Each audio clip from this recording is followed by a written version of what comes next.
All right, well, howdy folks, and welcome to the Lifestyle Overland channel. My name's Kevin, and usually it's myself, my wife Sarah, and daughter Caroline traveling all over North America. But today, I want to talk about one of the tools that we've been using since 2014.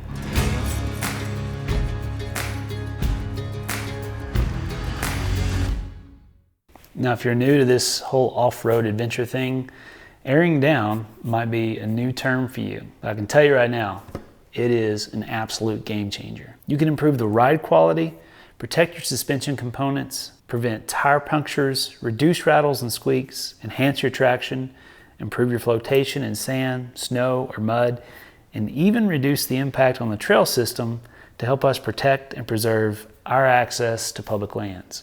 Now, my papa used to say, there's more than one way to skin a cat, and letting air out of your tires can be done a lot of different ways, ranging from a simple key all the way up to some crazy 4-tire deflation systems. But over the years, as we've been doing this, we've always gravitated back towards these guys right here. These are the Staun Tire Deflators from Australia. They're small, they're accurate, and they're fast. Simply screw these guys on and they'll reduce your tire pressure to a preset PSI. We've been using our original set since 2014, and they are still consistently putting us at 18 PSI. That's over 8 years and hundreds of evolutions of airing down. That's pretty doggone impressive. In fact, it's so impressive, we actually have those available in our store now. So if you go to lso.link/Staun, you can pick a set for yourself. And fair warning, there are plenty of knockoffs of these on the market. Check the reviews, so make sure that you're buying genuine Staun Tire Deflators if you do decide to buy them. All right, let's jump into the setup steps for getting these set to a custom pressure, but make sure you stick around to the end of the video because we're gonna have some hacks for you as well that really make these guys shine. Step number 1, manually deflate your tire to your desired pressure. Now this step is critical, and let me give you a little heads up. You're gonna wanna make sure that you're using an accurate tire pressure gauge. We've had a lot of folks who've used different gauges and they get different readings and they think that the Stauns are actually off, when the simple fact of the matter is it's the variations in the tire pressure gauge. They're not all made the same. We have a high-end air up tool, I won't mention any names right now, but it's about 7 PSI off from something that's actually calibrated. So make sure that you're using something that you know is accurate when you go to set these up, or you may end up disappointed down the road. Step number 2, you're gonna loosen the lock ring and then snug the outer portion all the way down. Step number 3, screw the deflator onto the valve stem.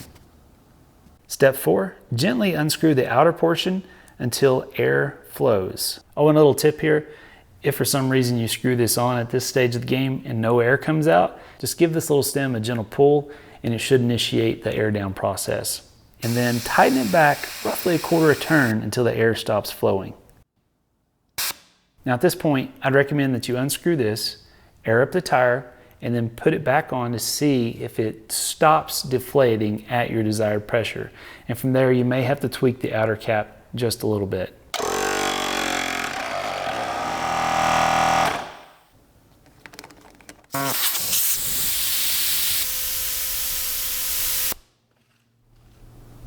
Pretty doggone close. Once you're satisfied that this is going to be stopping at your predetermined air pressure, go ahead and take that lock ring, snug it into the upper portion.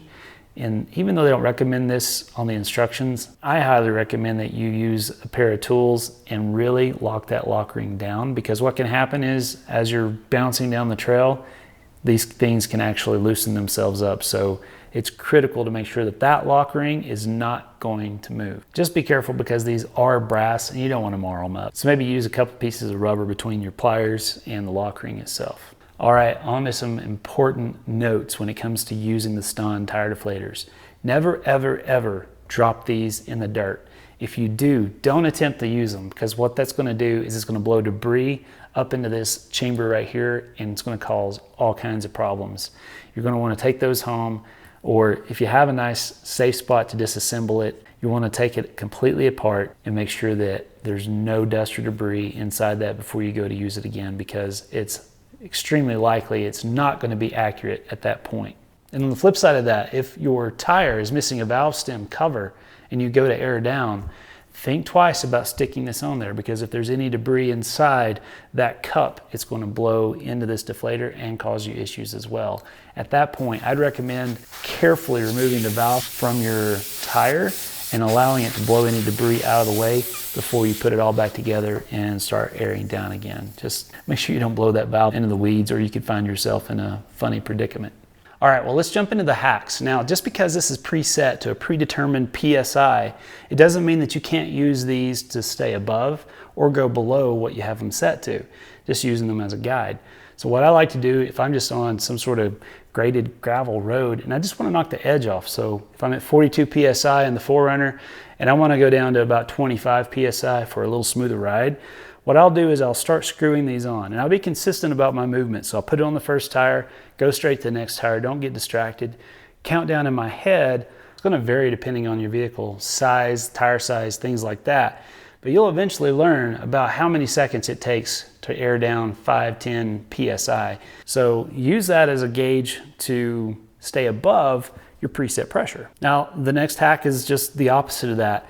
These stems you can gently pull out and let out excess pressure. So there's been many times where when I've had these set at 18 PSI and I want to air down to 12 or 10 because I'm in something really gnarly or sand or mud or snow, I can just sit there, gently pull on this stem, and again, I roughly know about how many PSI per second it's letting out. So I just unscrew that, check it, make sure it's within those ranges that I expected, and then rock and roll. So you can use these many different ways.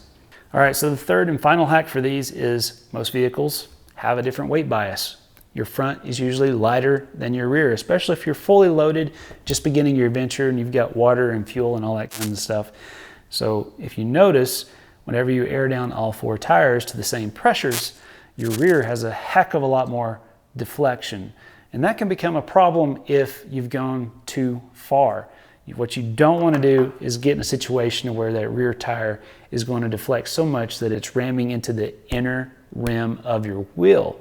You want to make sure that you have enough space for it to flex and rebound without driving it into a hard object. So a way to ensure that that doesn't happen is to set up 2 of these for your rear tires and 2 of these for your front tires. Now, I'm going to be resetting these in this video. I'm going to probably set my fronts to 14 PSI and my rear to 18 PSI. And then probably end up using some paint or maybe just some colored tape to denote which ones go in the front and which ones go in the back. So I highly recommend you do that as well. All right, that's going to wrap it up for this video. Quick, sweet, to the point. Hope you found it helpful. Hope you were able to get your Stauns set the way you need. If you have any questions, drop them in the comments below, and we'll see you on the next one. But until then, stay curious and remember to leave it better than you found it.